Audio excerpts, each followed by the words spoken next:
Halo semuanya, selamat datang kembali di channel Alur Cerita ini. Sebelum kita mulai jangan lupa untuk tekan tombol like dan subscribe, agar kalian bisa selalu update cerita-cerita seru dan menarik di channel ini. Mari kita game on. Bab 0241. Kita akan ditempatkan di pinggiran luar Gua Umbra. Di zona tersebut, terdapat titik-titik konservasi yang telah dibuat dengan susah payah oleh sekolah. Kita akan dikirim ke tempat pembersihan terdekat sesuai dengan nomor di plakat kayu hijau kita. Juga akan ada banyak regu lain di dekatnya. Pekerjaan gabungan kita adalah membersihkan area di sekitar tempat kita yang telah dibersihkan. Petik 2. Di halaman yang bising, mereka berkerumun, Jiang Qinghe dengan sabar menjelaskan rencananya kepada para pendatang baru. Pasukan Li Luo mengeluarkan plakat kayu hijau mereka, melihat angka 13 di sudut.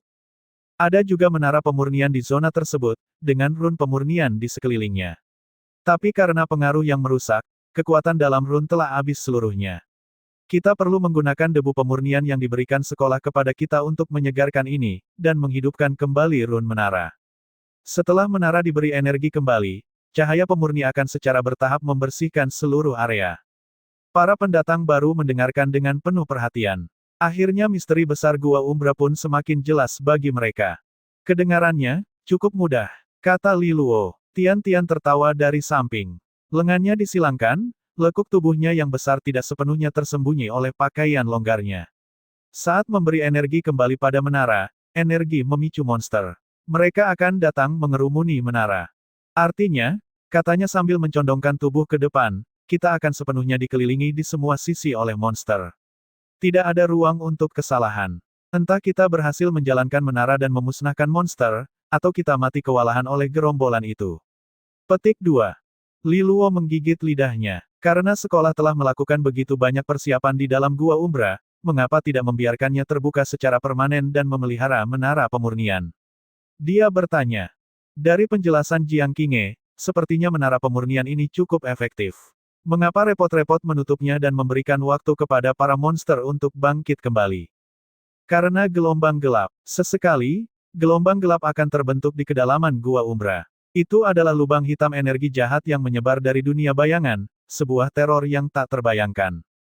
Bahkan para adipati pun harus berhati-hati saat gelombang gelap mulai terjadi. Itu sebabnya pembersihan selalu terjadi bolak-balik. Saat gelombang gelap datang, kita harus mundur, tapi itu menghapus menara penghapusan. Kita harus menunggu agar bisa surut, lalu kita bergerak untuk mengaktifkan kembali menara. Jika tidak, kegelapan akan menguasai dan memunculkan lebih banyak lagi monster. Pada akhirnya, mereka akan tumbuh cukup kuat untuk menembus dunia kita. Rasa hormat Li Luo terhadap dunia bayangan semakin sehat saat ini. Itu tampak seperti celah kecil di pohon, tapi itu menuntut seluruh kekuatan perguruan tinggi astral Sage untuk menahannya. Dia berhenti bertanya tentang solusi permanen terhadap Gua Umbra. Jelas, mereka tidak memiliki kekuatan seperti itu. Qiu Bai dan Tian-Tian memandang dengan penuh rasa ingin tahu pada Jiang Qinghe yang dengan sabar menjelaskan. Itu adalah sisi pemimpin mereka yang jarang mereka lihat. Dia bukan tipe orang yang menyukai percakapan panjang. Siapapun di posisi Li Luo tidak akan menerima sepatah kata pun darinya. Bintik-bintik lembut. Igurue bagi mereka. Apakah Jiang Qinghe benar-benar menganggap dirinya sebagai calon istri Li Luo? Ilmu sihir macam apa yang dimiliki Li Luo? Tak lama kemudian, waktu berlalu, dan matahari sore tampak seperti bola merah rendah di langit. Sinarnya memancarkan kehangatan lembut yang siap membungkuk dengan anggun menuju kesejukan malam. Gong rendah yang mengagetkan para siswa dibunyikan. Mereka menoleh dan melihat pintu-pintu kayu hijau yang besar bergemuruh sedikit, terdengar suara lolongan menakutkan di belakang mereka. Seolah-olah ada sesuatu yang menggetarkannya dari sisi lain. Siswa yang berpengalaman menghadapinya dengan lebih tenang, tetapi beberapa siswa baru menjadi panik. Bagaimanapun, salah satu pola rahasia di pintu mulai bersinar dengan cahaya redup, dan getarannya segera mereda. Itu hanya suara mentor semangat ungu yang melakukan kontak dengan monster yang lebih kuat, kata Jiang Qinghe dengan tenang. Meskipun begitu, ini berarti sudah waktunya bagi kita untuk masuk. Tepat pada saat itu, seorang mentor berseru, semua siswa, bersiaplah. Siswa Aula Bintang 4 dan mentor Kilau Emas, masuk dulu. Gelombang siswa dan mentor yang sudah bersiap melakukan pemeriksaan terakhir pada senjata mereka dan kemudian menyerbu masuk. Semoga rasa takutnya hilang. Semoga kita berumur panjang. Paduan suara yang tenang menegaskan keyakinan mereka yang tak tergoyahkan, dan seperti pasukan yang terkoordinasi, mereka berbaris melewati pintu kayu hijau sebagai satu kesatuan. Para pendatang baru terpesona hingga terdiam. Bahkan melalui ini, mereka bisa membedakan antara senior dan diri mereka sendiri. Bukan hanya dalam kekuatan, tapi dalam keyakinan dan kemauan keras. Setelah 4 tahun di perguruan tinggi Astral Sage, mereka sudah terbiasa dengan bahaya Gua Umbra dan bahkan telah mengembangkan beberapa pertahanan dasar melawan monster. Pantas saja para siswa Aula Bintang 4 ini sering memandang mereka dengan hina dan geli. Apa yang telah mereka lalui jauh melampaui apa yang pernah dilihat oleh para pendatang baru. Li Luo juga sama terpesonanya. Kekuatan perguruan tinggi Astral Sage tidak hanya terletak pada para gurunya. Mereka juga memiliki generasi baru yang terbaik. Dia tiba-tiba terkejut melihat betapa hancurnya rumah Luolan jika dibandingkan. Itulah lagu perjuangan Federasi Akademik. Itu telah diturunkan dari generasi ke generasi, dan dimaksudkan untuk memperkuat iman kita, kata Jiang Qinghe. Para mentor Kilau Emas dan siswa Aula Bintang 4 akan mencari orang-orang yang lebih kuat dan tersesat. Mereka juga bertindak sebagai bala bantuan yang berkeliaran untuk menghadapi keadaan darurat. Konvoi untuk masuk ke dalam berlangsung selama 1 jam penuh. 1 jam kemudian, siswa Aula Bintang 4 yang terakhir akhirnya menghilang melalui pintu, dan Jiang Qinghe adalah orang pertama yang segera berdiri. Kaki panjang berdiri kokoh di bawah rok pertempurannya, dan sepatu tinggi di kakinya. Di dekatnya ada selendang biru tua yang selalu ia kenakan, yang menambahkan sentuhan karisma ratu yang adil. Sejauh ini, dia adalah pemandangan paling menawan di antara para siswa bintang 3. Dia mengangkat pedangnya yang berat, membungkusnya dengan mudah. Bersinar, semoga rasa takutnya hilang. Semoga kita berumur panjang. Suaranya terdengar jelas dan tenang, dan para siswa bintang 3 mengindahkan seruan nyaringnya, berinteraksi di belakangnya. Semoga rasa takutnya hilang. Semoga kita berumur panjang. Selendang biru berkibar seperti mantel ratu, dan dia memimpin tim Qiyu Bai, Tian Tian, dan Li Luo maju. Di belakangnya, siswa Aula Bintang 3 dan 2 lainnya. Segera, pintu-pintu itu menjulang di depan mata mereka, dan celah itu terbuka, menelan semua cahaya dari luar. Jiang Qinghe mengurungnya, kembali menatap Li Luo. Mata mereka bertemu, lalu mereka melangkah maju menjadi satu.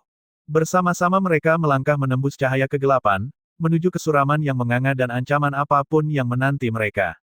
Ketika Li Luo membuka matanya, dia melihat dunia kelabu dan suram di hadapannya. Awan berwarna jelaga melayang di langit seperti kepulan asap cerobong asap, cukup rendah hingga terasa menyesakkan.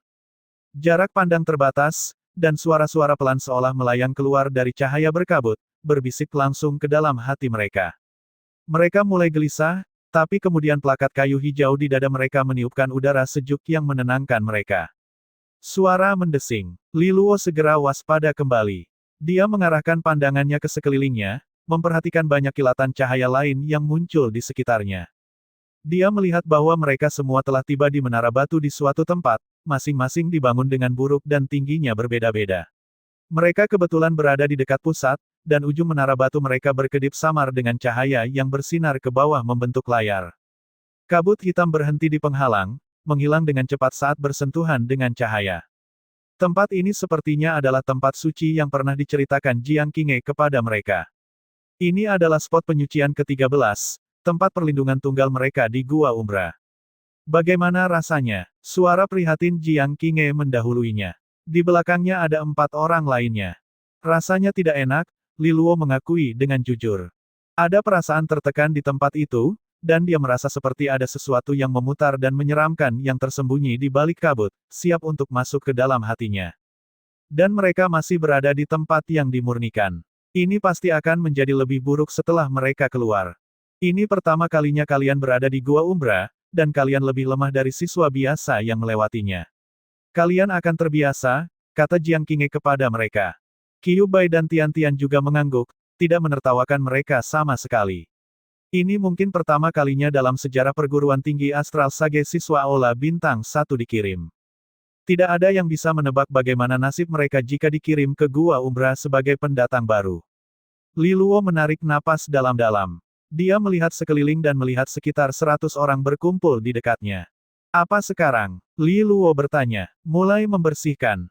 Tidak perlu terburu-buru. Misi pembersihan tidak hanya berlangsung beberapa hari. Kita akan mencari tempat untuk beristirahat, tempat berlindung sementara. Lalu kita membuat rencana. Jiang Qinghe menunjuk ke menara tinggi di belakang mereka. Itu adalah jantung dari tempat yang dimurnikan, dibuat dari cabang-cabang pohon kekuatan resonansi. Namun, transportasi hanya berfungsi sekali sehari. Mulai sekarang, sekolah akan mengirimkan bekal harian melalui ini. Sepertinya kita akan berada di masa yang lama, kata Liluo. Gua Umbra bukannya tanpa manfaat, kultivasi di sini lebih cepat, dan peluang terobosan lebih tinggi. Ketiga pemula itu tampak terkejut. Ada hal seperti itu. Dikatakan bahwa hukum alam berbeda di sini, ini adalah suatu keadaan antara dunia kita dan dunia bayangan, di mana batasan diturunkan. Medan perang para bangsawan juga seperti itu, kata Jiang Qinghe. Bahkan lebih kuat, para raja dan adipati yang pergi ke sana mengalami kemajuan sedikit lebih cepat daripada rata-rata. Itu sebabnya beberapa ahli secara sukarela pergi ke sana, mencari keuntungan yang berisiko. Selain itu, stres dan bahaya yang melelahkan melatih tekad seseorang. Secara keseluruhan, Gua Umbra adalah tempat latihan yang sempurna, dan mungkin lebih banyak lagi yang akan memilih untuk datang ke sini jika bukan karena gelombang gelap. Jiang Qinghe mengatakan ini dengan sedikit ketertarikan pribadi. Dia adalah salah satu orang yang menyukai tantangan ini. Pemimpin, kamu mungkin bisa menghilangkan kata banyak. Tidak banyak yang memiliki keberanian sepertimu, kata Qiyu Bai datar. Saat kita menyelesaikan misi pembersihan, aku akan menjadi orang pertama yang keluar dari sini. Aku tidak ingin tinggal lebih lama dari yang seharusnya. Tian-Tian mengiyakan, sambil melepaskan tangannya darinya. Monsternya menyeramkan. Dia sama sekali tidak ingin bertemu dengan mereka. Jiang Qinghe tersenyum. Setiap orang memiliki pilihannya sendiri. Sebuah kelompok orang mendekat. Orang yang memimpin mereka adalah Du Ze Honglian. Di sampingnya, pasukan kuali alam milik Ye Qiuding. Dunia kecil. Du Ze Honglian melipat tangannya di depan dada. Jiang Qinghe, aku khawatir posisi pertamamu tidak dapat dipertahankan dalam misi pembersihan ini, katanya setengah sombong, setengah menantang. Jiang Qinghe tidak menunjukkan emosi yang sama di wajahnya. Dia hanya melihat Ye Qiuding di sisi pemimpin barunya dan kemudian melewatinya. Sikap Jiang Qinghe yang terlalu keren untuk bersekolah bukanlah hal baru bagi Du Ze Honglian, namun hal itu selalu membuatnya kesal. Dan sialnya jika dia tidak memiliki keterampilan untuk mendukung sikap itu. Tentu saja, mereka mendapat keuntungan besar kali ini, dan mereka memiliki peluang bagus untuk menyalip Jiang Qinghe. Satu kemenangan saja sudah cukup untuk menimbulkan kebenciannya terhadap rival lamanya. Liluo mengikuti Jiang Qinghe, melewati Du Ze Honglian dan kelompoknya. Saat dia melewati Ye Qiuding menoleh bersama Liluo. Liluo, aku akan menunjukkan kepada senior Jiang bahwa dia membuat pilihan yang salah. Alis Liluo terangkat. Oh, lakukan yang terbaik, katanya dengan sangat tulus. Kau tahu, dia memberitahuku bahwa aku harus tetap berada di sisinya sepanjang misi pembersihan Gua Umbra di masa depan. Sangat merepotkan, bukan begitu? Jika kau bisa melakukan yang terbaik untuk membebaskanku, aku pasti akan berterima kasih padamu. Dia pergi. Ye Qiuding berdiri ketakutan di tempat, seolah tersengat listrik. Rekan satu timnya memandangnya dengan penuh simpati. Ye Qiuding diliputi keinginan untuk terjun ke gelombang gelap bersama Liluo. Kurang ajar. Pasukan Jiang Qinghe dan Liluo mulai melakukan persiapan untuk misi pembersihan. Di tempat gelap di Gua Umbra, sosok-sosok mirip hantu bergerak menembus kabut tebal, suara-suara teredam di udara suram dan berasap. Ketukan langkah kaki yang ringan. Orang ini mengenakan jubah mentor semangat ungu dari perguruan tinggi Astral Sage. Tidak lain dan tidak bukan adalah Shen Jinxiao. Dia melintasi kabut dengan mudah, sama sekali tidak takut pada kejahatan yang dia tahu bersembunyi di dekatnya. Dia berhenti pada satu titik, menatap ke bawah untuk melihat tangan pucat dan membengkak yang melilit sekeliling pergelangan kakinya seperti ular. Aura jahat itu meluap ke kakinya, mencoba menyerang tubuhnya. Kabut di sekitarnya berputar, berbagai hal lain bergerak hidup-hidup sebagai respons. Mereka berkumpul menjadi angin gelap yang meniupinya. Shen Jinxiao tidak terpengaruh oleh serangan tiba-tiba ini. Kekuatan resonansinya membentuk perisai, kokoh dan tidak dapat ditembus. Lingkaran Dewa Api. Dengan gumaman pelan, lingkaran api besar keluar dari tubuhnya, meningkatkan suhu di sekitarnya. Lingkaran cahaya itu ditutupi dengan simbol api yang tampak menyerupai sisik naga. Kabut hitam menguap di depannya, dan bahaya yang tersembunyi di balik keruhnya terbakar abis. Begitu juga dengan tangannya yang pucat. Segera, seluruh area telah dibersihkan. Begitulah kekuatan seorang adipati. Setelah area tersebut dibersihkan dari korosi, Shen Jinxiao bergerak menuju sebuah bukit, tangan terlipat di belakang punggungnya sambil merenung menatap lebih dalam ke Gua Umbra. Ada aura kuat di baliknya, yang membuatnya terdiam. Dia bisa merasakan kekuatan luar biasa di dalam, sebuah cahaya kekuatan unsur mentah yang menimbulkan bahaya padanya. Kepala sekolah. Dia berdiri seimbang melawan kekuatan Gua Umbra. Pakar kelas raja adalah sesuatu monster. Shen Jinxiao menghela nafas. Dahulu kala, dia ingin merasakan kekuatan itu. Namun, terobosan terhadap raja sangatlah sulit. Banyak orang jenius sebelum dia gagal dalam rintangan ini. Saatnya untuk memajukan beberapa rencana, demi jalanku menuju raja. Kepalanya tersentak ke belakang, ke lokasi lain di Gua Umbra. Resonansi cahaya kelas 9, cemerlang seperti matahari, dan hati sebening kaca. Tidak ada kejahatan yang bisa masuk. Mengapa Li Luo begitu penting bagimu? Shen Jinxiao merenung pada dirinya sendiri. Jika dia mati sebelum kamu, apakah itu akan menghancurkan hatimu yang murni? Dengan jubahnya yang melebar, dia melanjutkan perjalanan. Di tempat dia berdiri, tanah mulai retak, memperlihatkan wajah manusia menyeramkan yang menyembul dari tanah. Ia menatap ke arah Shen Jinxiao pergi dengan senyuman yang tidak menyenangkan, lalu ia tenggelam kembali hingga hanya menjadi seutas benang hitam di tanah. Ia bergerak mundur dengan cepat. Beberapa waktu kemudian, kelompok Li Luo telah menemukan tempat untuk berkemah, di lantai atas sebuah menara batu. Fasilitasnya hampir tidak memadai, tetapi dari segi ruang, cukup bagi setiap orang untuk memiliki kamar sendiri, jadi kedua regu memilihnya. Mereka membagikan dendeng khusus yang telah disiapkan sekolah. Dikatakan telah direndam dalam cairan energi untuk mendorong penyembuhan dan mencegah rasa lapar. Satu potong bisa bertahan hampir sepanjang hari. Kelaparan diatasi, Jiang Qinghe menyebarkan peta yang dibuat secara kasar di atas meja batu. Di tengahnya ada menara tinggi yang secara ajaib bersinar dengan sinar cahaya. Ini adalah tempat suci tempat mereka berada. Ada menara lain yang lebih kecil yang digambarkan di dekatnya dengan warna hitam yang mengecewakan. Itu adalah lokasi menara pemurnian, dan saat ini gelap karena kejahatan telah menguasainya. Menara tersebut belum diaktifkan. Saat mereka berada di sana, peta akan menunjukkan mereka menyala, kata Tian-Tian kepada mereka. Para pendatang baru mengangguk, terkesan. Peta kasar ini sama sekali tidak jelek seperti yang terlihat. Itu bisa mencerminkan perubahan status menara pemurnian. Itu akan menyelamatkan mereka dari banyak masalah. Jangan melihat ke bawah pada peta. Ini sangat berguna. Sama bagusnya dengan plakat kayu hijau, kata Jiang Qinghe kepada mereka. Li Luo menyentuhnya, dan tangannya tersentak karena terkejut. Apakah ini terbuat dari kulit pohon? Tian-Tian dan Qiu Bai menatapnya dengan rasa ingin tahu sambil mengangguk. Sekarang dia mengerti. Pohon besar yang melindungi seluruh perguruan tinggi Astral Sage tampak semakin penting dari hari ke hari. Para siswa berkultivasi dengannya, Gua Umbra dipertahankan olehnya, pintunya diaktifkan olehnya. Sepertinya seluruh sekolah berputar di sekitar pohon. Tanpa itu, tidak akan ada sekolah. Kepadatan kegelapan menara berbeda, apakah itu karena tingkat korosinya berbeda? Bai Mengmeng bertanya. Benar, itu pengamatan yang cerdik. Jiang Qinghe memujinya. Bai Mengmeng tersipu dan menunduk. Tingkat korosi di setiap menara pemurnian berbeda-beda, itulah sebabnya sekolah membaginya menjadi sistem 3 tingkat sederhana. Area di sekitar menara pemurnian tempat kita mendarat umumnya berada di level 1. Namun, semakin jauh kita dari markas aman, semakin kuat kegelapannya. Itu berarti level 2. Dia menunjuk dengan jarinya pada beberapa titik di peta di mana kegelapan memang lebih terasa. Li Luo mengangguk mengerti, lalu dia melihat ke tepi terjauh peta, di mana 2 menara dijelaskan. Warnanya hampir seluruhnya hitam, seperti memperlihatkan mata yang menatap keluar peta. Itu, apakah atmosfer pemurnian tingkat 3? Li Luo bertanya. Jiang Qinghe mengangguk dengan sungguh-sungguh. 2 tempat paling berbahaya, dan juga tujuan akhir dari misi pembersihan kami. Korosi di sana sangat buruk, dan peluang munculnya monster yang lebih kuat juga lebih tinggi. Sulit untuk ditangani, tetapi pada akhirnya kita harus pergi. Li Luo mengangguk dengan kaku. Qiu Bai tertawa, memecah ketegangan. Risiko tinggi, ketidakseimbangan tinggi ya.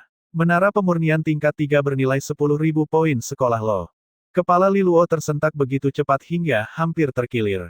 10.000 poin sekolah. Dia serak. Tempat pertama yang mereka peroleh dengan susah payah dalam pertarungan peringkat baru saja mengumpulkan 5.000 poin sekolah.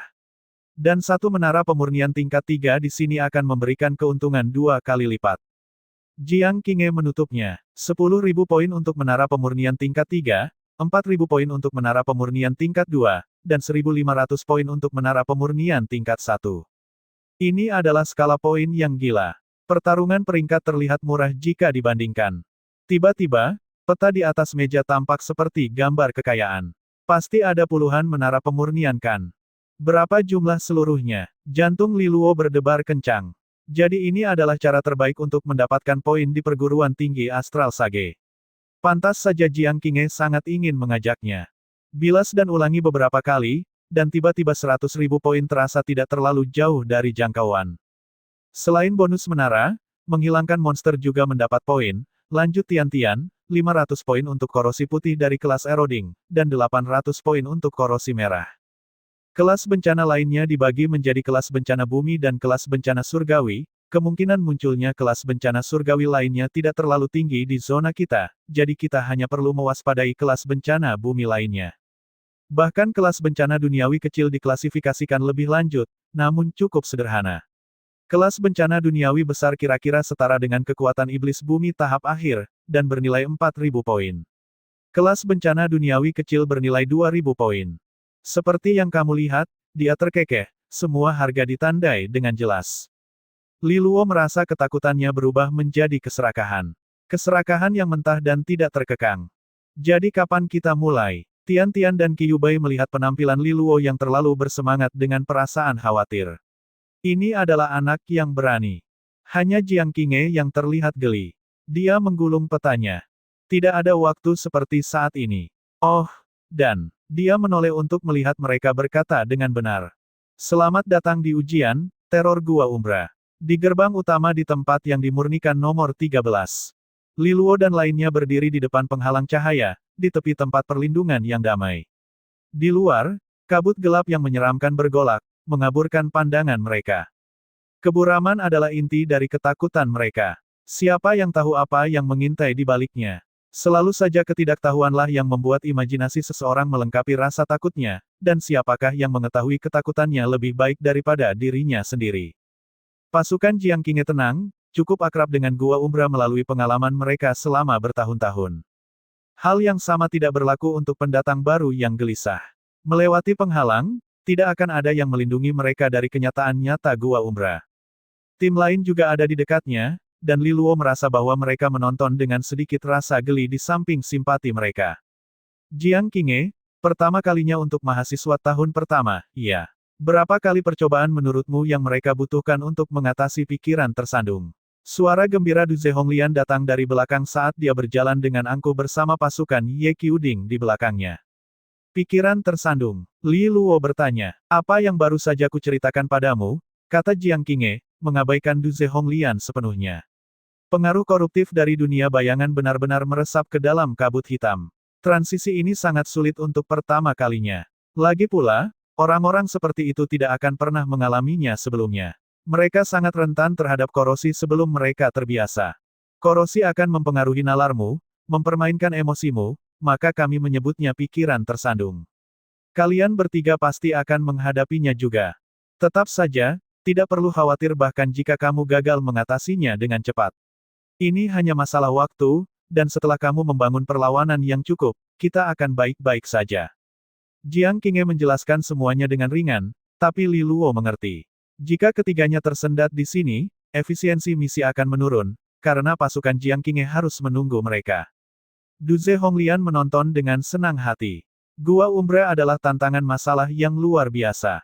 Li Luo menghela nafas. Bahkan melangkah keluar pun berbahaya. Pantas saja pihak sekolah belum pernah mengirimkan siswa Aula Bintang 1 sebelumnya. Karena terlalu hijau. Baiklah, mari kita mencobanya, kata Li Luo kepada kedua rekan satu timnya dengan semangat. Lebih baik jika kita bisa menyelesaikannya sekaligus.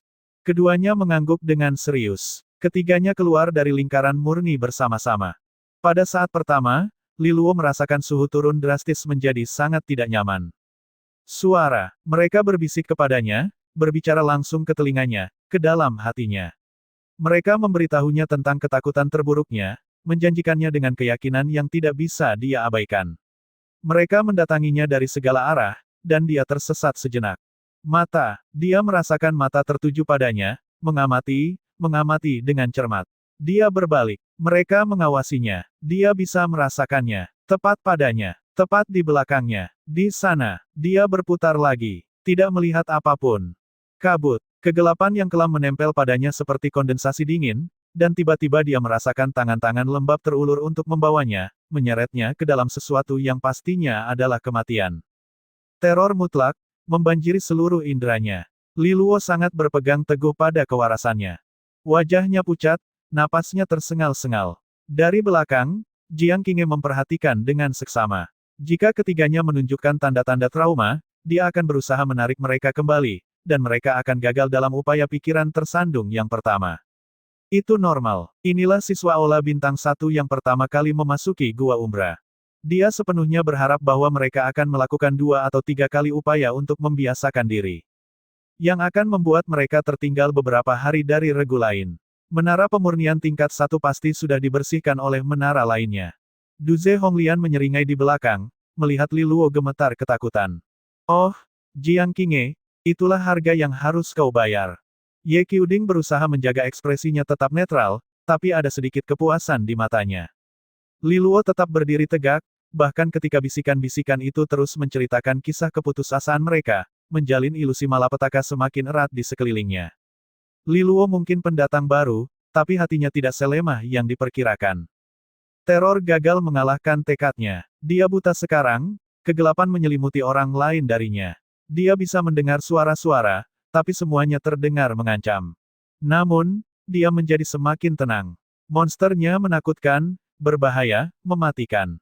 Tapi apa tujuannya di Gua Umbra ini? Untuk mendapatkan 100.000 poinnya. Apa yang akan terjadi jika dia gagal? Tidak ada esensi kerajaan. Tidak ada kemajuan ke tingkat jenderal. Tidak ada kehidupan setelah 4 tahun. Adipati dalam 5 tahun. Mimpi yang bodoh. Jika dia tidak mendapatkan poin, dia akan gagal. Adakah yang lebih menakutkan di dunia ini selain kematian yang akan segera terjadi? Aku akan mati, sialan. Kenapa aku harus takut padamu anjing kampung monster? Api di otaknya berkobar dan mengusir bayang-bayang ketakutan jauh ke dalam sudut pikiran. Penglihatannya menjadi jelas. Semuanya normal kembali. Bisikan jahat dari kelompok Duze Honglian tiba-tiba berakhir. Li Luo membuka dan menutup tangannya secara eksperimental. Apakah ini berarti aku sudah lulus? Dia bertanya dengan nada terkejut. Dalam hati, dia tertawa. Hehehe, dia memang aktor yang bagus. Sepertinya sangat mudah. Suara Bai Mengmeng menjawab. Dia berpikir untuk melihat sekeliling dengan kesadaran yang jelas di matanya. Kamu baik-baik saja. Li Luo berkata, terkejut. Dia lebih cepat darinya. Dia berkedip, aku merasakan sesuatu yang buruk, jadi aku masuk ke kondisi hipnosis, dan kemudian mereka hilang. Rahang Li Luo ternganga. Keadaan hipnosis yang sama seperti digunakan Bai Mengmeng saat ia menyuling cairan spiritual. Selama waktu itu, Bai Mengmeng bersantai, tenang, dan sama sekali mengabaikan emosi apapun yang mengganggu pekerjaannya. Apakah itu berhasil memberantas korosi? Itu curang. Li Luo mengutuk dirinya sendiri. Sial, seorang ahli sebenarnya ada di sini. Tiba-tiba, Jiang Qinghe tersentak ke depan, bergerak tepat ke tepi penghalang. Pada saat yang sama, Li Luo merasakan pendekatan niat membunuh yang mematikan. Dia berbalik untuk melihat Xin Fu, matanya merah karena dendam murni dan niat membunuh. Namun, kabut merah berlalu dalam beberapa saat, dan Xin Fu kembali menjadi dirinya sendiri. Dia menatap Li Luo. Apakah ini sudah berakhir? Li Luo mengangguk tanpa berkata-kata. Baiklah, jadi keduanya ahli. Pasukan Li Luo telah lulus dengan gemilang, membuat banyak orang yang menonton ketakutan. Banyak di antara mereka yang telah menghabiskan beberapa hari mencoba mengatasi trauma pikiran tersandung. Namun ketiga orang ini telah menyelesaikannya seperti lalat yang mengganggu. Mereka merasa ditipu dalam sebuah pertunjukan, dan juga merasa terhina. Apakah para pendatang baru sekarang ini semuanya terbuat dari bahan yang keras seperti itu? Jiang Qinghe terkejut, sementara Qiu Bai dan Tian Tian menatap mereka. Para pendatang baru ini lebih dapat diandalkan dari yang diharapkan. Mereka sudah mempersiapkan mental untuk menunggu beberapa hari. Senyum cerah Jiang Qinghe seakan menerangi udara suram di sekitar mereka. Mengabaikan tatapan tergila-gila ke arahnya, dia berjalan keluar dari penghalang, hanya berhenti sebentar untuk melakukan transisi. Qiu Bai dan Tian Tian mengikuti dengan mudah. Ayo pergi. Saatnya membersihkan, kata Jiang Qinghe sambil melangkah maju menuju kabut. Pasukan Li Luo bergegas mengejarnya, sementara Qiu Bai dan Tian Tian berada di belakang untuk tujuan pertahanan. Duze Honglian memperhatikan dengan masam saat mereka menghilang ke dalam kabut. Ayo pergi. Kita juga punya target yang harus dicapai, katanya dengan kesal, kita akan membersihkan menara pemurnian tingkat 3 sebelum kelompok Jiang Qinghe. Jika memungkinkan kita juga akan mengambil menara pemurnian tingkat 3 lainnya. Jika keduanya milik kita, maka poin kita pasti akan menjadi yang tertinggi dalam misi pembersihan ini. Timnya mengangguk penuh semangat, siap mengalahkan Jiang Qinghe sekali ini. Meski pasukan angsa hitam kuat, pastinya pasukan pendatang baru Li Luo tertinggal jauh dalam hal daya tembak. Jiang Qinghe pasti akan bergerak lebih hati-hati dari biasanya. Duze Honglian juga keluar dari penghalang, memimpin timnya sendiri maju. Di belakang mereka, tim-tim lain juga mulai bergerak keluar, dan kesunyian gua umbra kini bergejolak dengan aksi. Kemurkaan itu merupakan kehadiran yang meresahkan. Kurangnya penglihatan dan bisikan yang terus-menerus menggerogoti saraf seseorang, melemahkan keinginan mereka. Li Luo dan lainnya berjalan terus, melewati lampu batu yang sesekali digantung di pilar di sepanjang jalan. Mereka memiliki batu energi di dalamnya yang memancarkan cahaya redup untuk membimbing para siswa. Bai Mengmeng dan Xin Fu sangat gelisah, gerakan mereka tersendat-sendat. Li Luo jauh lebih tenang. Sosok di depan mereka memberinya rasa aman. Itu adalah perjalanan yang membosankan, dan tak seorang pun dari mereka yang peduli dengan percakapan, malah memilih berkonsentrasi untuk menjaga kecepatan. Terus-menerus, kebosanan itu tidak berlangsung lama. Ratapan aneh datang dari depan, dan Jiang Qinghe berhenti. Dia mengangkat tangannya. Di belakangnya, yang lain menyiapkan kekuatan resonansi dan senjata mereka. Suatu saat kabut tetap kosong, dan pada saat berikutnya terdengar suara celoteh keras saat makhluk-makhluk hitam melompat keluar dari kegelapan. Mereka tampak seperti laba-laba, tetapi jika dilihat lebih dekat membuat tulang punggung Li Luo merinding. Di ujung cakar mereka tidak ada ujung yang meruncing, namun tangan-tangan yang terpotong-potong dan terlihat sangat aneh. Dan di tengah-tengah tubuh laba-laba ada mulut manusia, lengkap dengan gigi seputih mutiara. Hehehe, laba-laba bertangan manusia tertawa seperti bayi, suara bernada tinggi sangat mengerikan. Ini adalah monster tingkat terendah, laba-laba tangan. Tawa mereka dapat menyebabkan halusinasi, tetapi jika kamu bisa melindungi telingamu dengan kekuatan resonansi, kamu dapat mengatasinya dengan cukup mudah. Jiang Qinghe membalas dengan tenang. Pedangnya terangkat saat dia menyerang, merobek barisan mereka. Hormat energi resonansi cahaya mengubah laba-laba tangan menjadi abu, tawa kegembiraan mereka yang bernada tinggi berubah menjadi mengerikan. Monster benar-benar gila, kata Li Luo dengan perasaan yang dalam. Kulit kepalanya masih merinding karena pertemuan itu, dan dia menamparkan kepalanya untuk memastikan tidak ada laba-laba tangan di kepalanya atau semacamnya. Mereka lahir dari pikiran jahat, yang datang dari kita semua. Hati kita. Itu sebabnya kalian dapat melihat bagian-bagian manusia melekat pada monster itu. Spesies laba-laba tangan itu yang paling mudah. Mereka bahkan tidak bisa dianggap sebagai pengikis putih. Saat kamu melihat monster kelas bencana, kamu akan benar-benar tahu apa artinya bencana, Jiang Qinghe menjelaskan sambil memeriksa ulang petanya. Dia memberi isyarat agar orang lain berkumpul. Tujuan kami hari ini adalah menara pemurnian tingkat 1. Selama beberapa hari ke depan, kita akan berusaha membersihkan menara-menara ini untuk mengamankan jalur kembali yang aman, kata Jiang Qinghe sambil menunjuk ke menara pemurnian tingkat 1.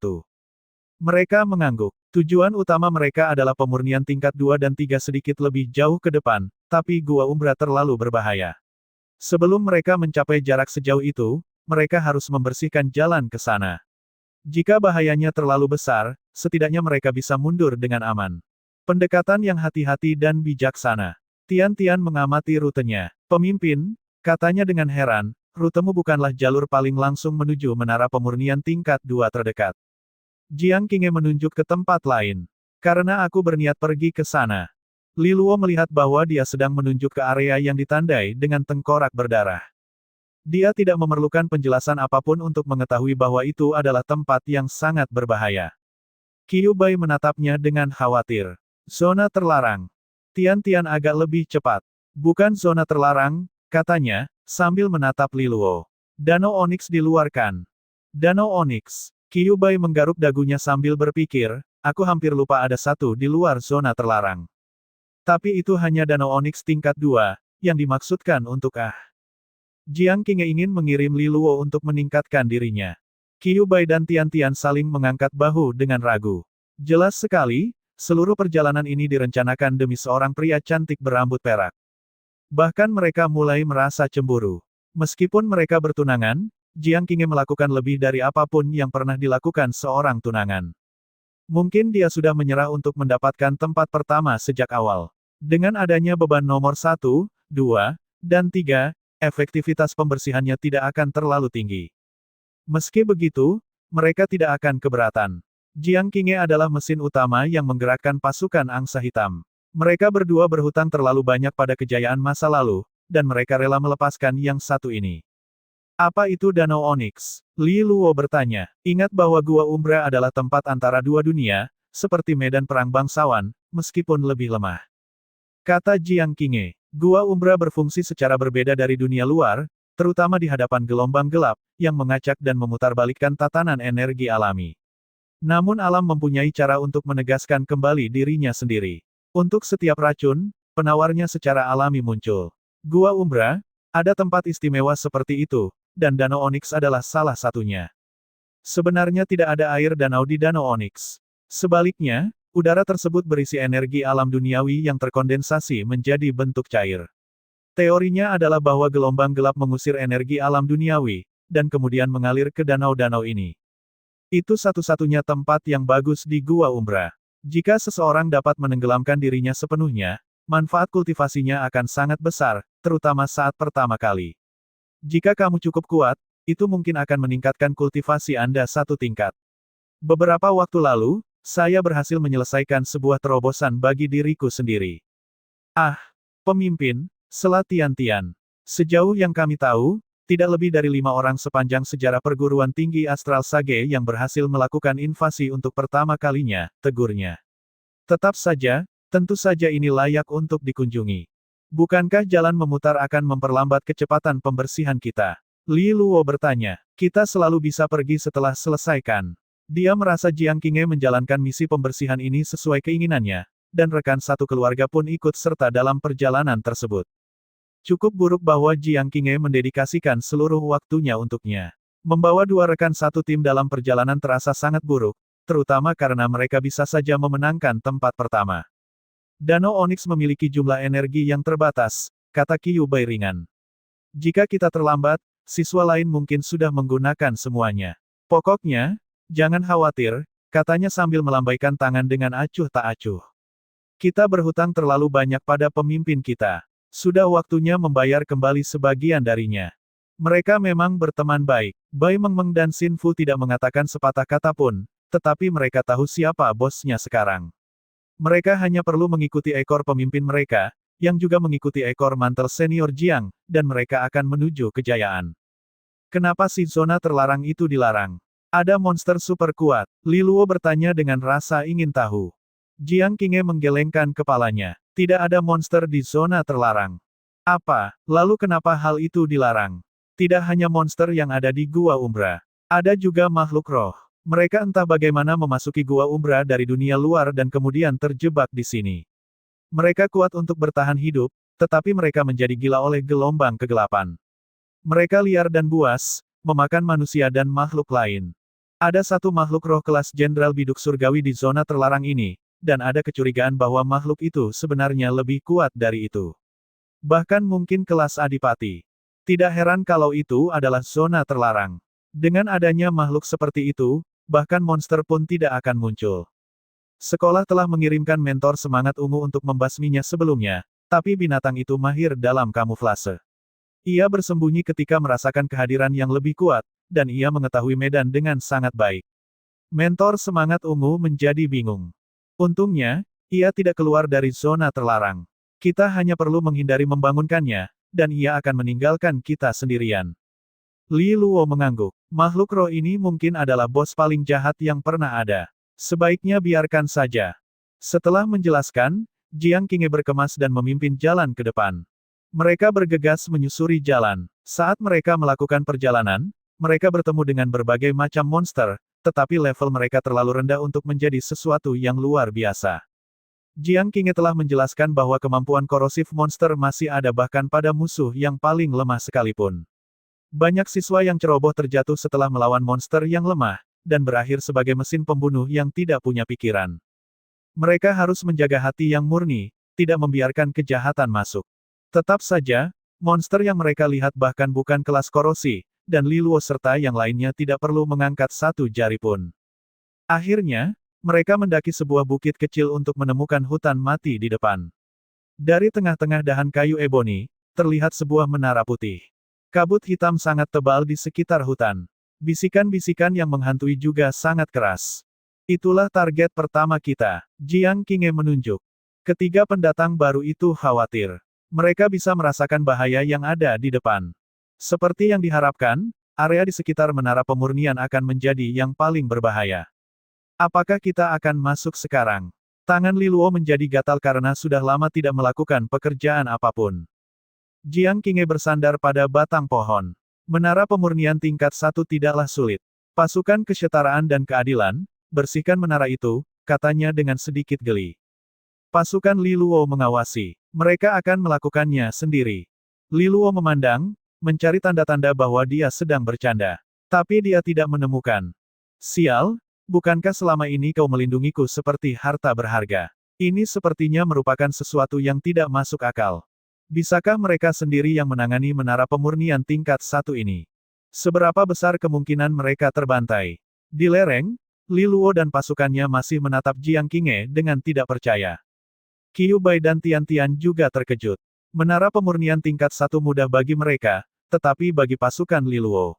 Ini adalah tahun pertama mereka di Gua Umbra, dan melawan monster untuk pertama kalinya. Mereka diliputi kebingungan dan kepanikan saat pertemuan pertama mereka sebagai siswa Aula Bintang 2. Tanpa senior yang membimbing mereka, mereka pasti akan mendapat masalah. Bagaimana kinerja tim Aula Bintang 1? Jiang Qinghe merawat Li Luo lebih baik daripada bayi, lalu tiba-tiba dia mengajaknya keluar ke hutan. Perbedaannya sungguh luar biasa. Yah, apakah ada masalah? Dia memandang mereka dengan mata emas yang sejuk. Kamu mungkin masih tahun pertama, tapi apakah kamu terlalu takut untuk berurusan dengan monster kelas korosi? Ini bukan risiko kecil, aku akan memberimu itu. Tapi, apakah kita di sini untuk melakukan pembersihan bebas risiko? Aku pasti bisa melindungimu sepenuhnya. Aku bisa membuatnya sehingga kamu tidak perlu angkat jari sama sekali. Itukah yang kamu inginkan? Ketidakpercayaan di mata Li Luo perlahan memudar menjadi pemahaman. Baiklah, Qinghe. Dia tidak bisa selalu menjaganya tetap aman. Itu akan merampas keunggulan dan keberaniannya. Tidak heran dia telah memberi mereka kursus kilat selama ini. Itu untuk mempersiapkan mereka menghadapi hal ini. Sebuah ujian untuk Li Luo. Lihat seberapa besar nilai yang akan diberikan oleh tim pendatang baru ini. Dia tiba-tiba berbalik untuk mengamati hutan mati dengan mata penuh semangat. Takut, dia bertanya pada gadis kupu-kupu dan bocah bayangannya. Dia berkedip kembali padanya dengan polos. Baiklah, aku hanya pendukung. Semoga sukses di depan, pemimpin. Kepala Xin Fu terangkat 1 inci, membiarkan cahaya menyinari wajahnya yang pucat namun tegas. Pedang yang tajam tidak akan membuat orang lain takut, katanya, suaranya serak karena tegang. Lihat ini, Xin Fu, kata Li Luo. Kami hanya akan membersihkan menara pemurnian tingkat 1 yang sangat kecil, sangat kecil, sangat kecil. Jika kamu menyelinap sambil berbisik seperti itu, monster akan mengira kita berencana menelan makhluk roh di zona terlarang atau semacamnya. Xin Fu terdiam. Pasukan kesetaraan dan keadilan meminta izin keluar untuk merebut menara itu. Nona cantik, kata Li Luo dengan megah.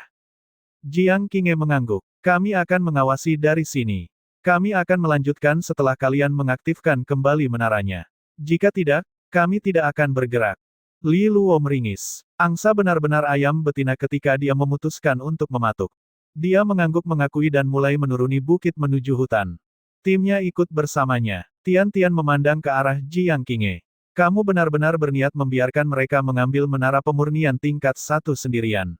Baik Li Luo dan Xin Fu adalah pola pertama, dan Bai Mengmeng bahkan tidak berada di tingkat kejadian pola. Setidaknya ada 5 pengikis putih di tingkat kejadian pola di bawah di sana, lebih kuat dari mereka secara individu.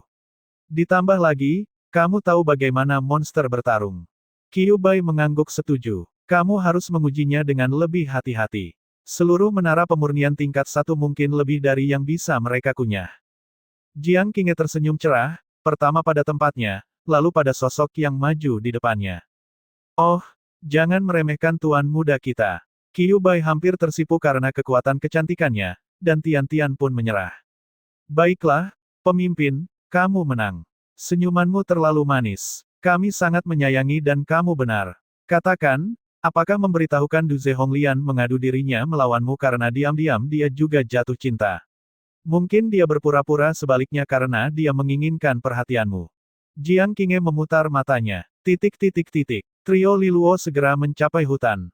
Kabut gelap menggantung di dahan-dahan mati seperti pohon permen kapas yang distopik, dan bisikan-bisikan yang terus terdengar menggerogoti tekad mereka. Sekali lagi, mereka tidak bisa menghilangkan kesan bahwa mereka sedang was-was. Liluo menghunus pedangnya, lalu dia bergerak tanpa suara ke dalam hutan yang tidak ramah. Xin Fu dan Bai Mengmeng mengikuti dari dekat.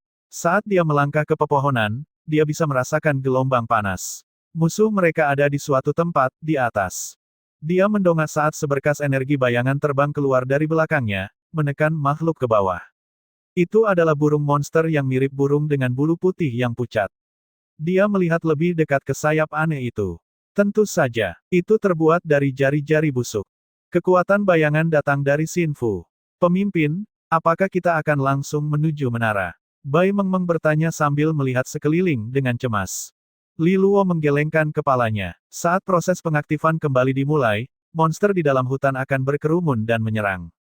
Mengingat kekuatan kita saat ini, kita tidak mungkin bisa menghadapi mereka semua jika mereka berkumpul, jadi kita harus memilih yang terpisah dan mengurangi jumlah mereka.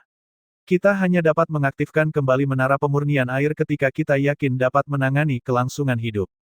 Mereka tidak akan bersembunyi dari monster, tapi malah melakukan perlawanan terhadap mereka. Meski begitu, keputusan Li Luo adalah yang paling rasional. Pemimpin yang lebih lemah akan memilih cara menyembunyikan yang lebih berbahaya dan membahayakan.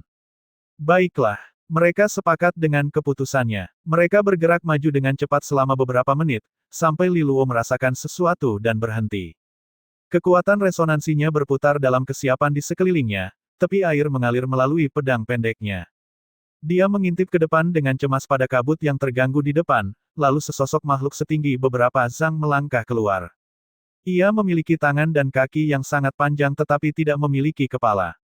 Sebaliknya, semua anggota tubuhnya menempel pada satu bola mata yang besar. Putih matanya sangat lebar, dan mata memandangnya dengan tatapan jahat. Mereka tidak punya waktu untuk menjaga diri. Pupil hitam itu berputar seperti pusaran, dan mereka mendapati dirinya membeku. Itu adalah pelajaran langsung mengenai bahaya Gua Umbra. Dalam kabut abu-abu, yang bisa mereka lihat hanyalah monster mata. Di sekeliling mereka terdapat pepohonan, namun hanya potongan-potongan saja, kayu yang retak, sudah lama mati, menjanjikan nasib yang sama akan segera menimpa mereka. Itu membuat mereka semua terpesona, kengerian yang berasal dari mimpi buruk yang membangunkan mereka di masa kecil, membuat mereka menangis berjam-jam. Monster mata itu mengeluarkan suara mendesis yang aneh saat ia mengayunkan cakarnya yang tajam ke arah ketiganya, meninggalkan racun yang mengerikan dalam serangan itu. Ada racun di cakarnya. Jika terjadi kontak, ia akan memasuki tubuh mereka, meninggalkan luka yang fatal. Cakar hitam itu menyapu kulit kepala Li Luo, menekannya. Itu terjepit. Cakar itu melewati kepalanya tanpa perlawanan. Mata itu berkontraksi sebentar karena kebingungan, lalu menyempit karena frustrasi ketika ketiga sosok itu menghilang. Ilusi. Desisannya menjadi semakin ganas sekarang. Gua Umbra benar-benar berbahaya. Li Luo menghela nafas, berjalan keluar dari balik pohon, sosok mereka dilindungi dengan kekuatan resonansi. Dia telah memberikan saran yang bijaksana agar mereka menggunakan ilusi untuk mengintai ke depan, sementara mereka akan mengikuti pada jarak yang aman. Itu berarti efek menyihir monster mata itu telah sia-sia. Pemimpin, kamu luar biasa. Bai Mengmeng memujinya dengan tepukan ringan di pundak. Oh, kamu, ilusimu adalah bintang sebenarnya di sini. Li Luo memberi selamat padanya secara bergantian. Sementara keduanya sibuk saling menamparkan punggung, Xin Fu sudah mengurus bisnisnya. Dia paling betah di lingkungan yang redup ini. Dengan beberapa lompatan cepat, dia berada di belakang monster mata itu, dengan belati di tangannya. Lidah kekuatan resonansi bayangan menjilat keluar dari bilahnya, panjangnya bergetar dari waktu ke waktu. Dia membalikkan cengkeramannya, bertujuan untuk mengarahkannya ke bola mata yang berdaging seperti tiang. Aura putih susu keluar dari makhluk itu, lalu sebuah cakar berbalik arah, menerjang dengan kecepatan yang membingungkan untuk memblokir serangan Xinfu. Percikan emas menyala, kilatan singkat warna kuning cerah dalam monokrom. Xinfu memudar kembali, memanfaatkan kabut untuk keuntungannya. Hati-hati, itu cukup kuat. Pengikis putih, seharusnya memiliki kekuatan pola kedua, serunya dari balik bayang-bayang. Pola kedua, ya, ini sedikit lebih kuat dari Li Luo dan Xinfu. Tapi untungnya, mereka telah menghilangkan kemampuan menghipnotisnya. Awasi dirimu, Meng Meng. Li Luo memperingatkannya, lalu dia menembak ke depan, dengan pedang pendek di tangan. Pedang tepi airnya berdengung dengan intensitas tinggi, membelah udara.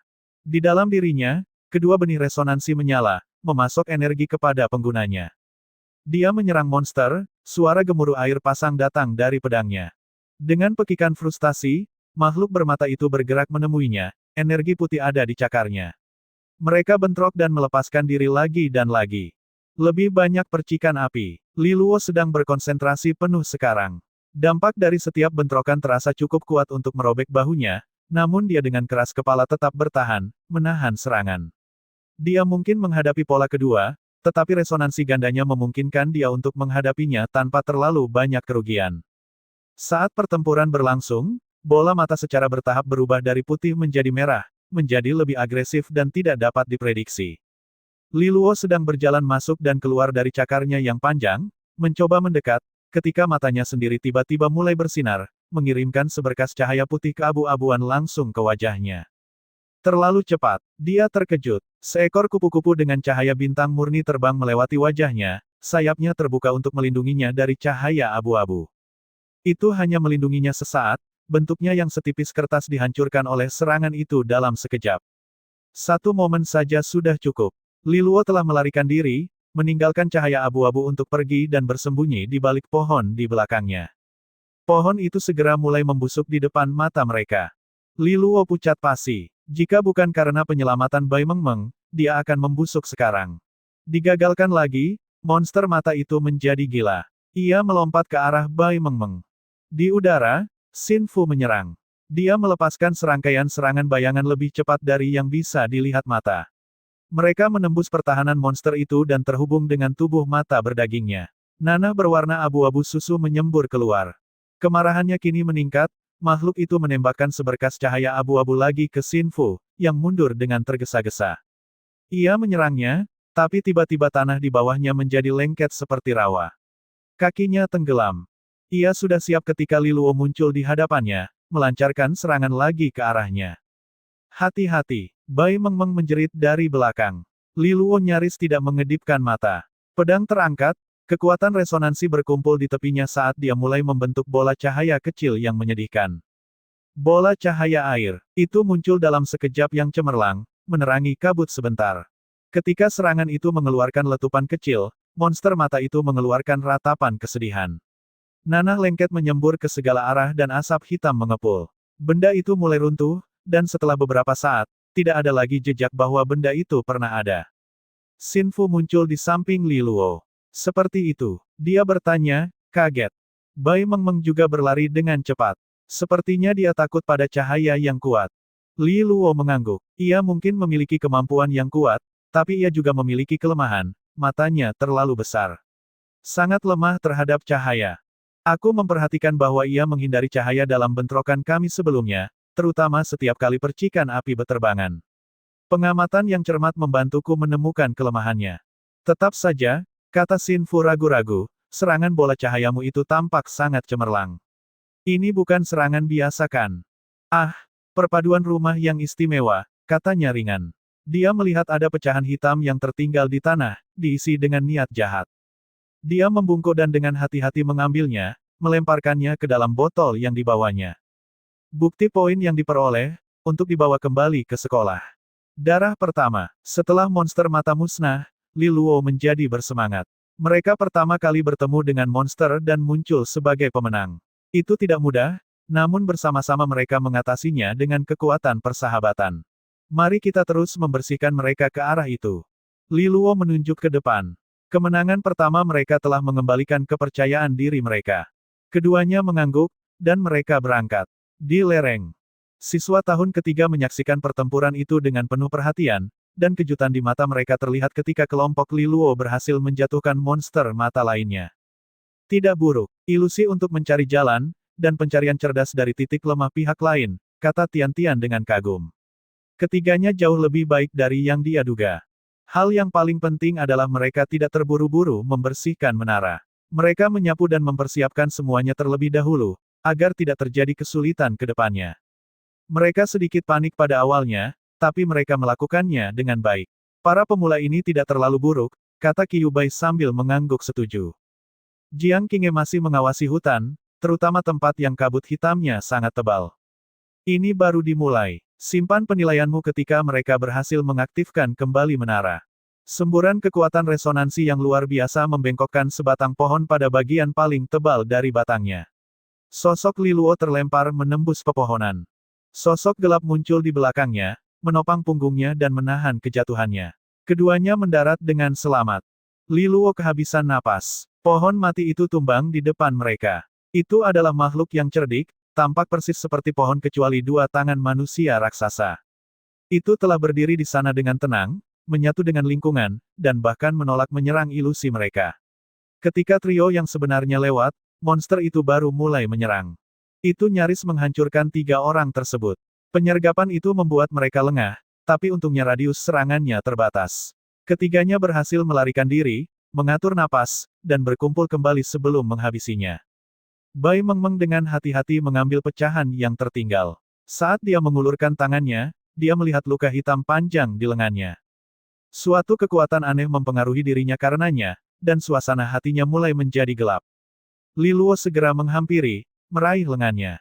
Mengondensasi setetes energi penyembuhan cair, dia membiarkannya jatuh ke luka. Samar-samar, asap hitam mengepul dari lukanya, diiringi suara desisan korosi yang dikeluarkan. Sesaat kemudian, lengannya seperti baru. Bai Mengmeng sangat senang, mengusapkan jarinya secara acak ke kulitnya, yang sehalus baru. Terima kasih, pemimpin. Bagi seorang gadis, corak kulit sangatlah penting, dan hasil penyembuhan Li Luo pasti akan populer. Pemimpin, aku juga. Sebuah lengan yang menghitam dijulurkan oleh Xin Fu yang penuh harapan. Senyuman ramah Li Luo memudar. Begini, Xin Fu, katanya dengan sikap seperti orang tua yang memprotes, bekas luka adalah tanda kejantanan, dan sedikit rasa sakit ini membuat semangat kita lebih kuat. Jika kamu bahkan tidak tahan dengan ini, kita harus meninggalkan tempat ini. Gua Umbra sekarang juga. Xin Fu sedikit bingung dengan dorongan aneh itu, tapi dia mengangguk. Iya, kamu benar.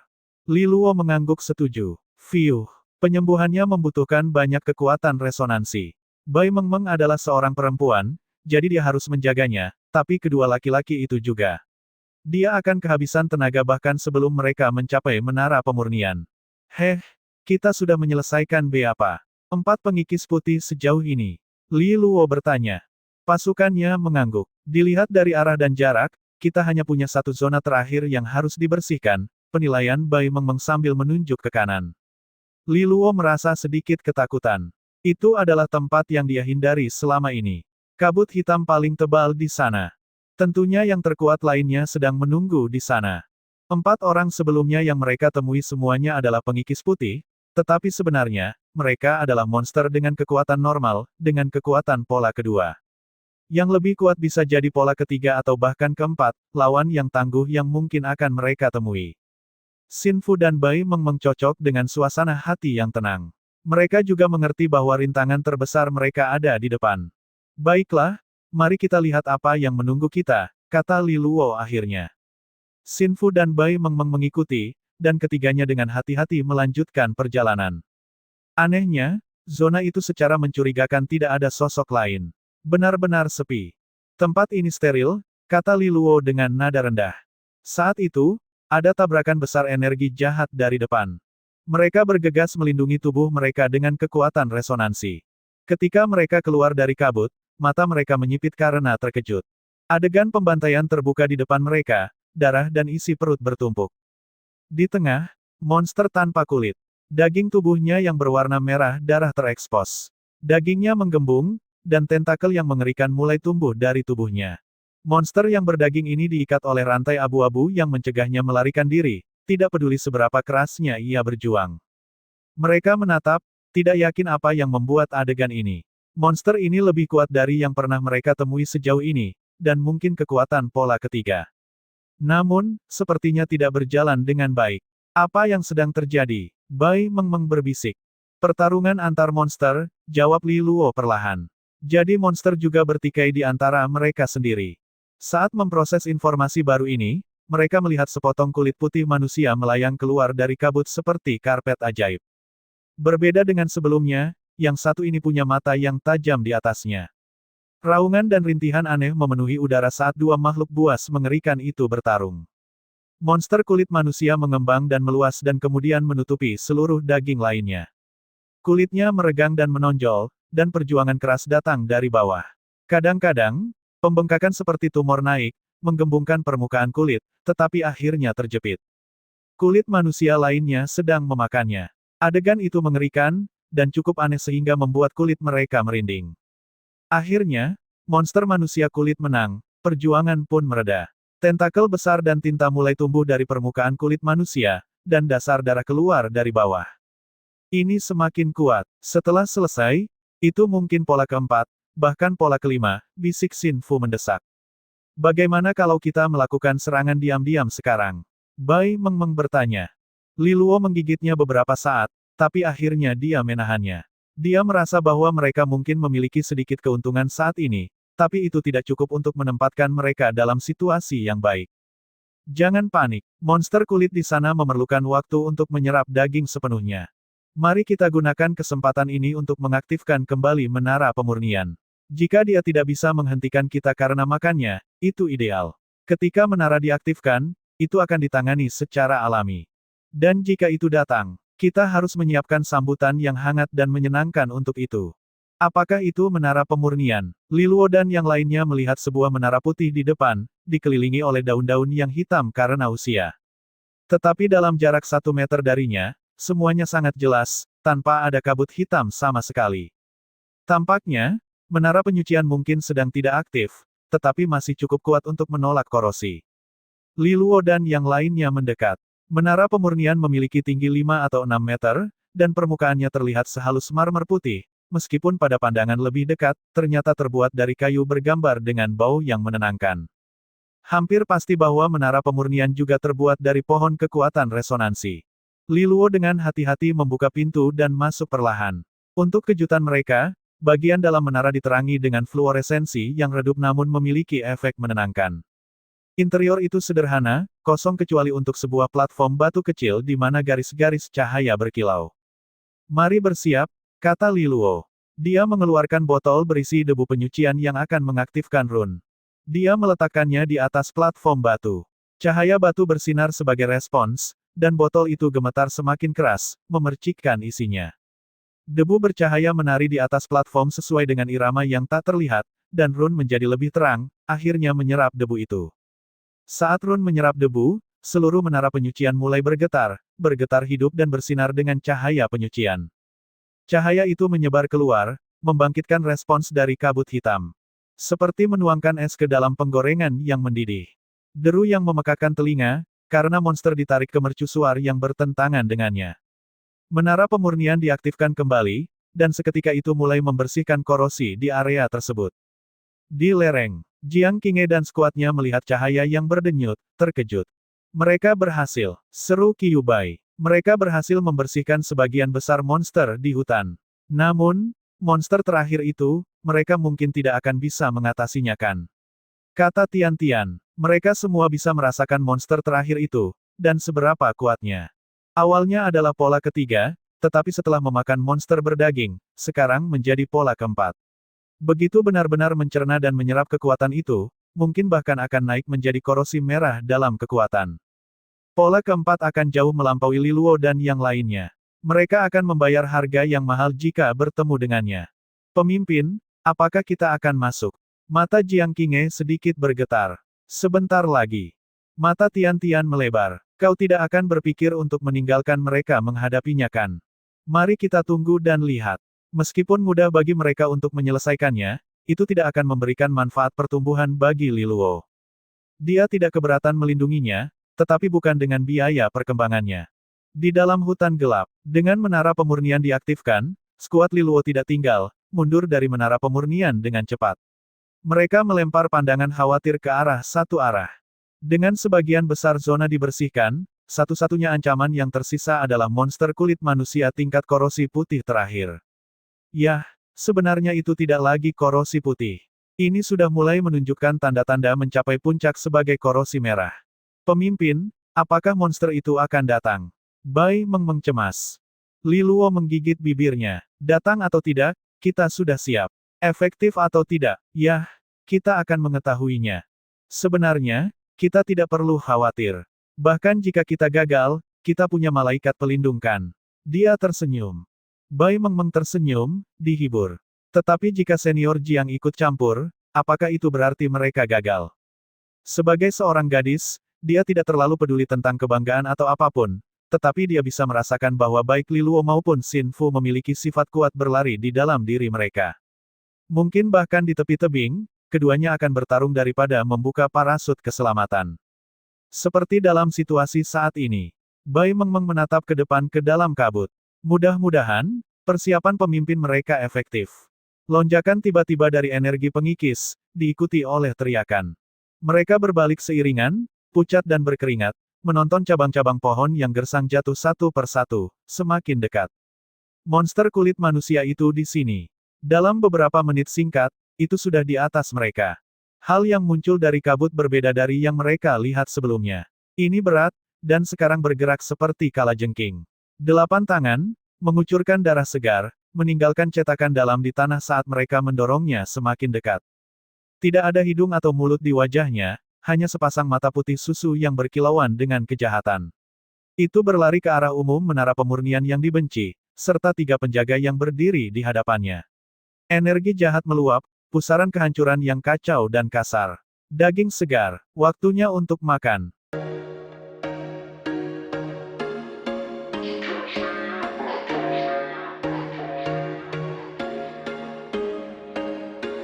There was once a day that I would pray for you. I'd go and misbehave just so you'd notice too. Sneaking looks up and down from across the room.